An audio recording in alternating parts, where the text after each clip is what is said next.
쥐아이들의 아이도 듣고 왔습니다. 잘 나가죠? 쥐아이들은.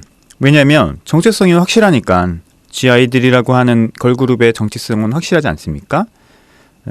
리더 소연의 엄청난 프로듀싱 실력을 바탕으로 나머지 멤버들이 쫙 가는. 저는 걸그룹 요즘 케이팝 씬 이런 것들 저는 나이가 중년이긴 하지만 계속 관심을 받고 보고 있어요. 이게 다 연결돼 있다고 보거든요. 그래서 정말 맥주씬보다 훨씬 경쟁이 심하고 정말 너무 정말 살얼음판 같은 시장, 엄청난 돈이 왔다 갔다 하는 시장이 케이팝 시장이잖아요. 여기서 일어나는 일을 보면은 네, 많은 인사이트를 얻습니다.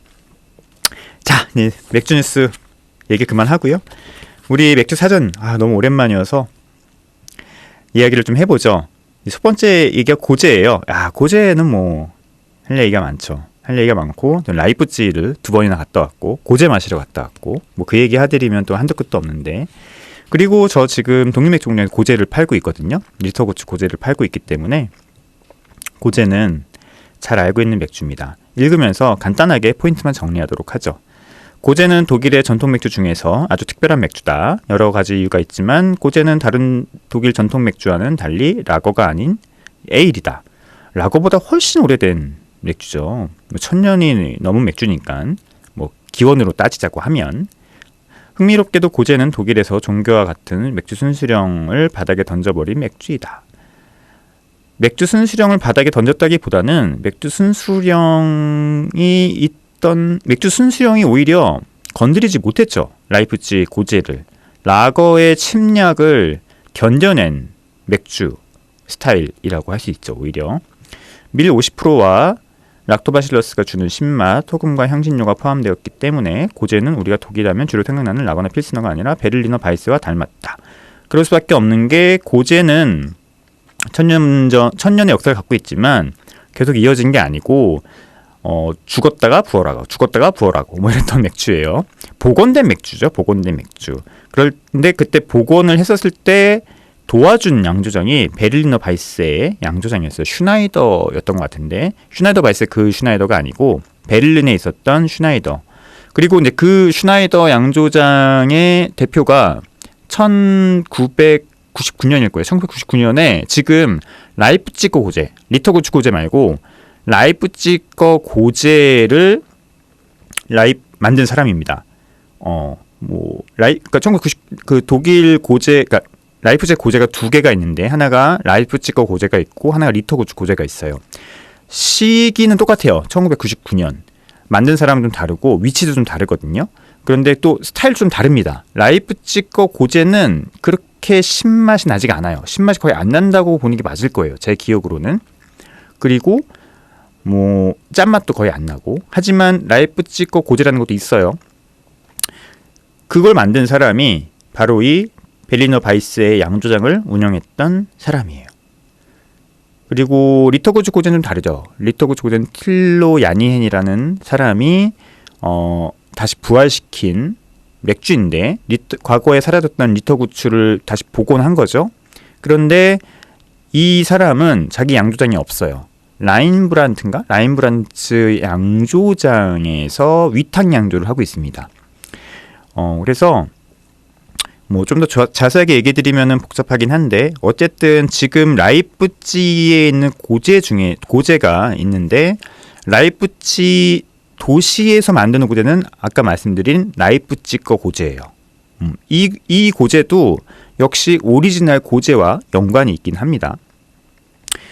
그리고 리터고추 고제는 지금 라이프찌히 도시에서 만들고 있진 않아요. 남쪽에 있는 라인브란트인가 정확히 그곳에서 위탁 양조를 하고 있지만, 이 리터고추 고제도 리터고추라고 하는 양조장에 있던 레시피를 갖고 다시 복원한 고제죠. 누가 오리지널이냐? 둘 다 오리지널이에요. 역사를 보면 서로 얽혀 있거든요. 그래서 누가 더 오리지널이라고 오리지널 논쟁을 하는 건 굉장히 우스운 일이긴 합니다. 자, 고제가 이런 특성들을 유지할 수 있었던 것은 지역 특산품으로 등록되었기 때문이다. 그러니까 맥주 순수령의 영향을 받지 않는 맥주들이 있는데, 그게 이제 이렇게 전통적인 맥주, 맥주 순수령에서 제외가 됐던 것입니다. 독일의 맥주 정책은 잠시 제쳐두고 고제를 맥주 자체로만 보면 갈증 해소에 매우 좋으며 식욕을 돋고 따뜻한 날에 과일과 함께 마시기 좋은 맥주다. 이것은 라이프치거 고제를 얘기를 하고요. 리터구츠 고제는 굉장히 신맛이 많이 나고 뒤에 향신료 향이 있는 그런 맥주이죠. 지금 여기서 얘기하는 거는 리터구츠 고제가 아니고 라이프치거 고제를 얘기하는 거예요. 제가 라이프치히에서 라이프치거 고제를 마셨을 때 들었던 첫 번째 생각은 지금도 잊혀지지가 않는데, 야, 이거는 5월에 한강 피크닉에서 음료수 대신 마시면 좋겠다 라고 생각했던 게 바로 라이프치거 고제예요. 그러니까 지금 한국에서 먹을 수 있는 혹은 미국 애들이 만드는 크래프트 맥주의 고제와는 완전히 결이 달라요.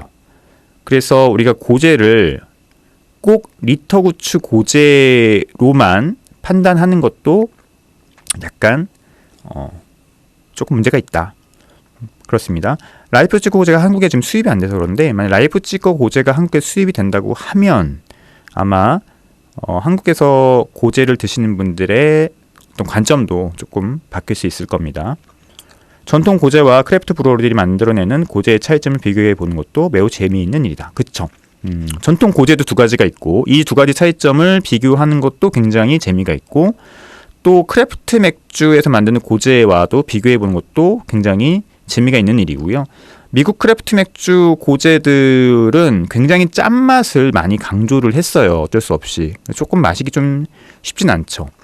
한국에서 만드는 한국 크래프트 고제 같은 경우는 신맛을 좀 더 강조를 한 게 사실이고요. 왜냐하면 이 리터구츠 고제에 나온 신맛이 락토바실러스가 만드는 게 맞긴 한데, 이게 람빅같이 젖산균을 바로 적용시키는 게 아니고 어떻게 혼합하는 방법으로 리터구츠 고제도 만들어지고 있거든요. 그래서 리터구츠 고제가 굉장히 깔끔한 신맛이 나는 거예요. 일종의 캐틀 사워링으로 만든 신맛이 이 리터구츠 고제에서 납니다. 그리고 한국에서 만드는, 요즘은 이제 효모들이나 이런 것들이 많이 발전이 되고 한국에 수입이 되기 때문에 젖산균이나 브레타노마이세스를 이용한 맥주들을 만들기가 굉장히 쉬워졌거든요.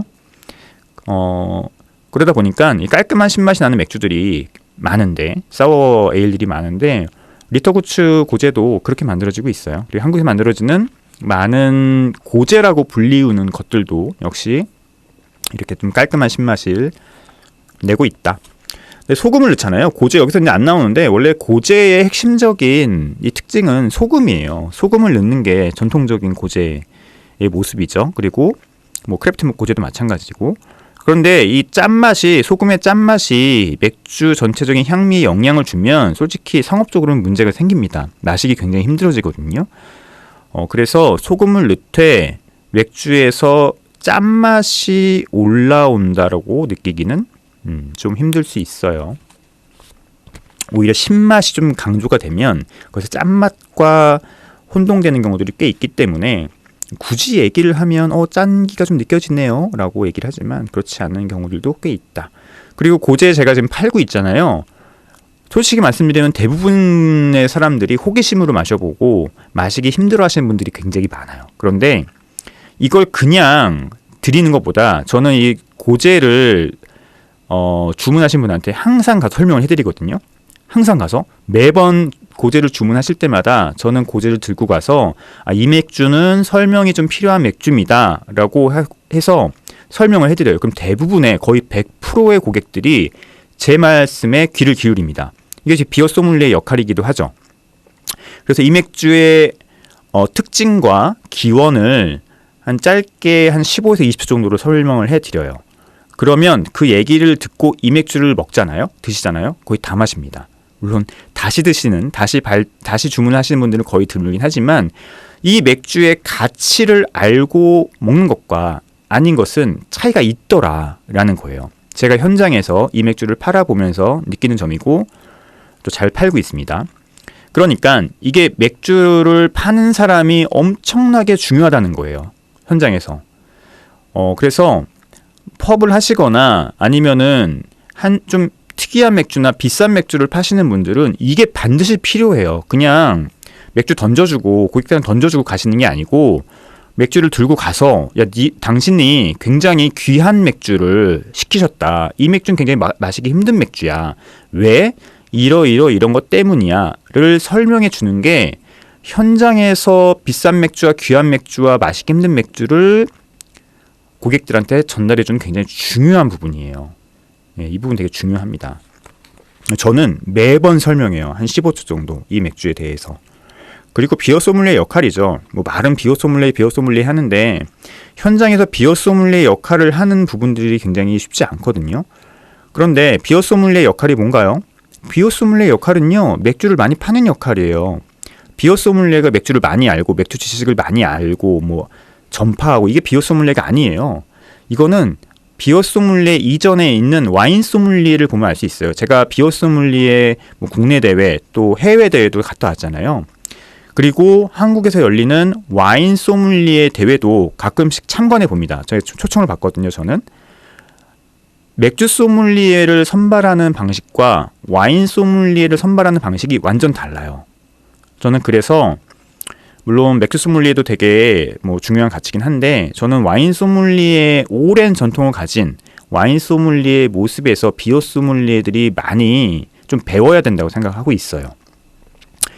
와인 소믈리에를 두는 이유는 딱 한 가지밖에 없습니다. 많이 팔라고. 와인을 많이 설명하고 와인을 제대로 서빙하고 이 와인의 가치를 알 수 있게 설명을 해서 그 고객들이 그 와인을 소비를 하고 다른 와인을 또 소비를 해서 매장에 돈을 벌게 해주는 게 와인 소믈리에의 역할이에요. 저는 맥주 소믈리에도 똑같다고 봅니다. 그런데 대부분 맥주 소믈리에 좀 착각하는 경우도 있는 것 같아요. 맥주 지식을 많이 알고 뭐 이런 것들. 그렇지 않습니다. 와인 소믈리에하는 역할은 그 매장이 와인으로 돈을 많이 벌게 하기 위해서 적절한 와인 리스트와 와인 가격을 책정을 하고 그리고 그 와인을 고객들이 많이 사 먹을 수 있게 해서 돈을 벌게 해주는 게 와인 소믈리에의 역할이에요. 만약에 와인 소믈리에가 그걸 못 해주잖아요? 그 매장은 와인 소믈리에가 필요 없어요. 와인 소믈리에는 가치가 필요 없어요. 그럼 해고를 하겠죠. 그죠? 맥주 소믈리에도 마찬가지예요. 맥주 소믈리에의 역할은 그 매장의 맥주의 라인업을 결정을 하고 합당한 가격을 정해서 매칭을 시켜서 고객들이 그 맥주를 많이 사 먹을 수 있게 하는 게 맥주 소믈리에의 역할이거든요. 비어 소믈리에. 그러면 한 잔에 10,000원짜리, 20,000원짜리, 30,000원짜리가 맥주가 있다고 하면 저는 리터고추고제가 저희 매장 가격에서 제일 비쌉니다. 맥주 가격이 1,900원이에요. 1,900원이면 솔직히 요즘 크래프트 맥주 가격 치고는 저렴한 측면이거든요. 저렴하죠. 그죠? 근데 저는 한 잔에 1,900원짜리 리터고추고제를 주문하시는 고객한테 매번 제가 직접 찾아가서 이 맥주에 대해서 설명을 한단 말이죠. 그래야지 고객들이 이 맥주를 이해를 하고 가치를 알고 마셨을 때 내가 10,000원 이상의 돈을 낸 가치를 만족할 수 있다는 거죠. 그러면 다음에 또 마시거든요. 이게 비어 소믈리에의 되게 중요한 역할이라고 저는 보고 있어요. 그래서 저는 제가 여러 군데 펍에 가서 한 잔에 20,000원짜리, 15,000원짜리 맥주를 시킬 때가 있어요. 뭐 최근은 좀 안 시키는데 그러면 저는 그 맥주를 시켰을 때는 누군가 와서 그 맥주를 설명해 줘야 된다고 봐요. 이게 음식 하나도 20,000원짜리 먹기가 엄청나게 고민이 되고 힘든데 맥주 한 잔 330ml도 아니에요. 또 뭐 250ml짜리 맥주를 20,000원짜리 맥주를 시키는데 아무도 와서 설명 안 해준다? 저는 이건 굉장히 큰 문제라고 생각합니다. 20,000원짜리 맥주의 가치를 옆에서 설명해주고 그리고 너 이거 되게 잘 선택했어. 이거 진짜 마시기 힘든 맥주거든? 그런데 네가 이 맥주에 이런 가치들을 알고 마시면 넌 정말 만족할 거야 라고 옆에서 누가 용기를 줄 수 있는 사람이 필요해요. 저는 그게 비어 소믈리에 역할의 되게 중요한 부분이라고 봐요. 일반 고객들이 마시기 힘든 맥주를 미리 마셔보고 그 맥주의 향미적인 특성들을 파악을 하고 그래서 그 맥주가 20,000원 혹은 15,000원의 가치가 있다라는 것을 포인트들을 알고 나서 전달해 주는 것. 그래서 결국 고객들이 그 맥주를 마시고 그 가치를 이해하고 내가 250ml의 15,000원짜리 맥주를 마셨지만 잘했구나 잘했어 라고 해줄 수 있는 사람이 필요한데 그게 저는 비어 소믈리에 역할이라고 봐요. 단순히 맥주를 많이 알고 이런 것들은 꼭 비어 소믈리에가 아니어도 상관없습니다. 예, 그냥 맥주에 관심이 많은 그냥 애호가 매니아도 웬만한 진짜 다 알고 있어요. 요즘 다 알고 있잖아요. 그럼 비어 소믈리에라고 하는 타이틀이라고 하는 것은 그 가치를 넘어서 매장에 수익을 갖다 줄 수 있는 사람이죠. 진짜 프로죠. 맥주 애호가와 프로는 다릅니다. 애호가는 내가 좋아하는 걸 마시고 내가 사 먹으면 되는 거지. 프로는 아니잖아요. 프로는 그걸로 수익을 창출해야 되고 강의자도 마찬가지죠. 강연자도 마찬가지예요. 누군가의 돈을 받고서 맥주 강의를 한다는 것은 프로가 된다는 일이거든요. 아마추어가 되면 안 돼요. 그렇기 때문에 그런 부분에서는 좀 맥주 소믈리에 얘기하다가 이렇게 됐네. 뭐죠? 고제 얘기하다가 이렇게 하지 않네요. 어쨌든 그렇게 생각합니다. 고제 얘기하다 보니까 끝났어요. 시간이. 어떻게 하지? 예, 이 책 이번 올해 안에 끝낼 수 있을까요? 어쨌든 시간이 다 됐습니다. 야, 다음 시간에는 우리 알쓸맥자 멤버들과 함께 돌아오도록 하고요. 노래를 들으면서 이번 시간 마쳐야겠네요. 자, 제 좀 사설이 길어서 죄송하고요. 다음 시간에 건강하게 뵙도록 하고요. 수해 조심하시기 바랍니다. 안녕히 계세요. 마지막 노래는 안재우 건디엘의 뚝뚝뚝